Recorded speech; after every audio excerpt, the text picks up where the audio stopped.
Davey Jank was born in Owen Sound, Ontario, but he grew up in the Amazon in a very remote tribe with his missionary parents.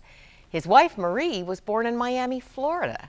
She gave her heart to the Lord Jesus as a teenager, but had no interest in being a missionary.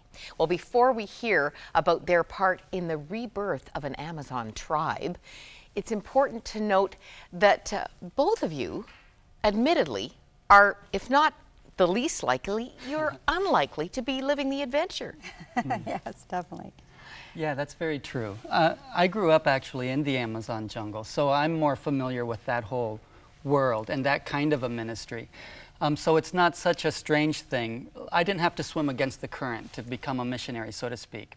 But Marie, on the other hand, came out of just your typical somebody seeking the American dream kind of a lifestyle, and then she chose to leave all of that behind to be a missionary. Well, and the adventure of missions captured your heart before the missionary did. Isn't that right? Yes, yes, it really did. Yes, the Lord was really working in my heart for that, and I went on a short-term trip, and it really changed my life. So, yeah. Tell us about the people that you live with.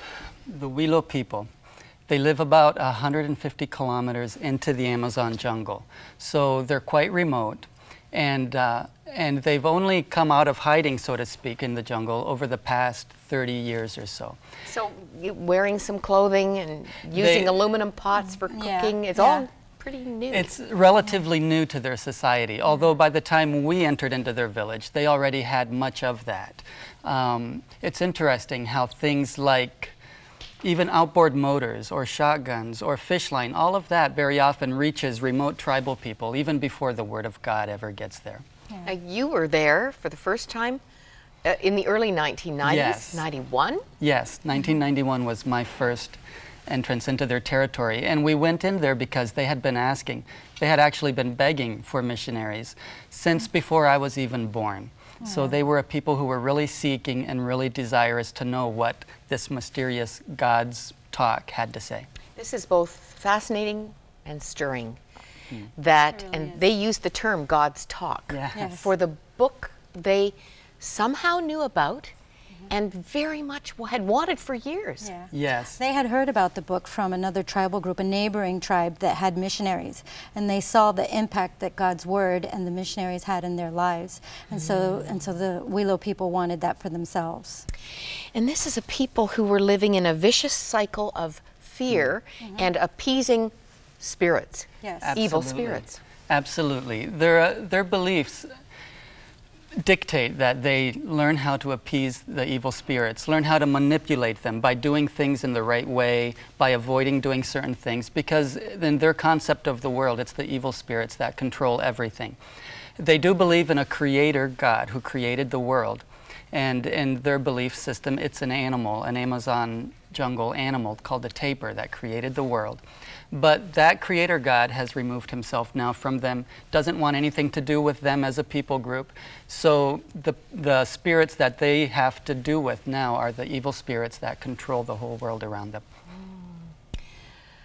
Well, in your last visit with us, it was just so short and so otherworldly. I really wanted you to come back before we lose you for another 4 or 5 years, to help us understand the dramatic world and challenge that you've embraced. Just career handles here are pretty impressive. Linguistical analysis, anthropology, cultural awareness, cross-cultural communication, church planting, and Bible translation. Yes. That's what you do. Yes, that's what we do. And believe it or not, there's a training facility right here in Canada for Canadians, right here in Ontario. So in Durham, Ontario, it's called New Tribes Mission, and anybody who would want to do this, we would like to challenge them to think about it and pray about it, because God could really use more people doing this kind of work. I think some are going to be surprised that there are still tribes like this, and God said everyone would be reached before he comes, before Jesus returns, that need, well, for example, a written language. alphabet. Yes, yes. An alphabet is where it Yes, starts. yes. Isn't that amazing? Yeah. So often the assumption is that every language already comes with an alphabet, with a written way to represent that language. And yet there are so many ethnic groups around the world that don't have that written representation of their language. And so part of our focus as missionaries was to do the linguistical analysis of the language so that we could then develop an alphabet so that the Wilo people could read and write in their own language. That was something they had been desiring as well. We mentioned God's Word. They wanted God's talk. They also wanted to be able to read and write in their own language. And Moira, a lot of times people don't really appreciate what that really means when you're an oral-only culture.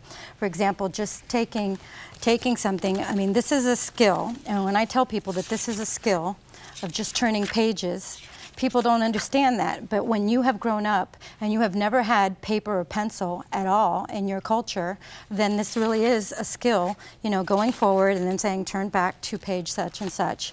That's a skill that's practiced. So A book is a foreign entity. it really Exactly. is. It really Yep. is. And so teaching them to hold a pen, teaching them to position the paper and practice writing. So even before we introduced the alphabet, there was a lot of what we called pre-literacy of teaching them to practice, you know, shapes and symbols and so forth. I'm just thinking of the daunting challenge that you embraced of just, you know, they would pick up something, well, say that's a fish. It is a fish. It is a fish. It's a piranha. It's a piranha. Okay, I was sort of wondering the color and the teeth. Now, for example, you would hear them point to that and say what? What would they call that in Wilo? They would call that ka'asai. That's a lot of letters and syllables.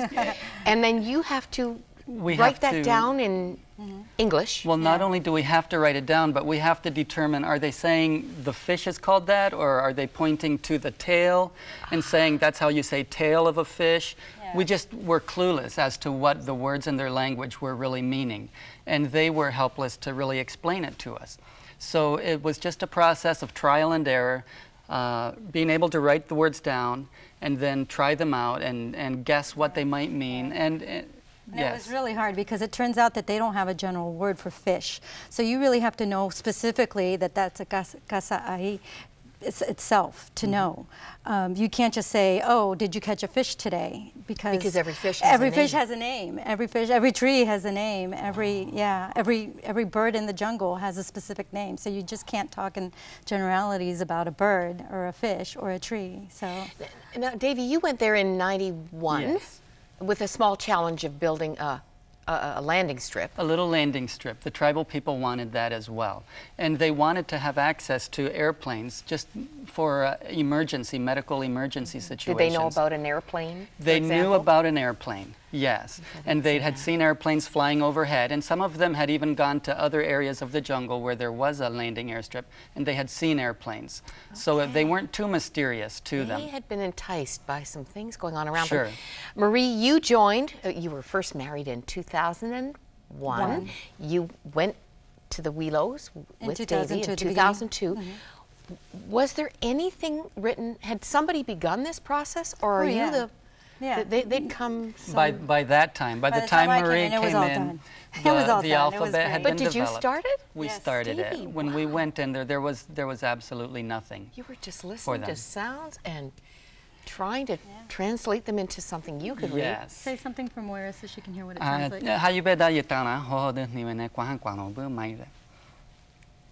And So you just said, that's what I was hearing when I went in there. That was all I was hearing, and I was getting the same understanding that you got from it. Is that all? Zero. Zero. And so then the process begins of breaking it down into words and into phrases and into ideas that are being They couldn't communicated. even tell us where one word began and one word ended. 'Cause They it all didn't even have a runs- word for word. It all It runs didn't together. even sound like separate words. It was just Exactly. like my It all just son ran talked together. as a young teenager. Yeah. And in their language, they don't have a word for word because they've never analyzed their language in that way, where you divide one word and another and a sentence and a phrase, because it had no written form. So they don't have a word for word in their language.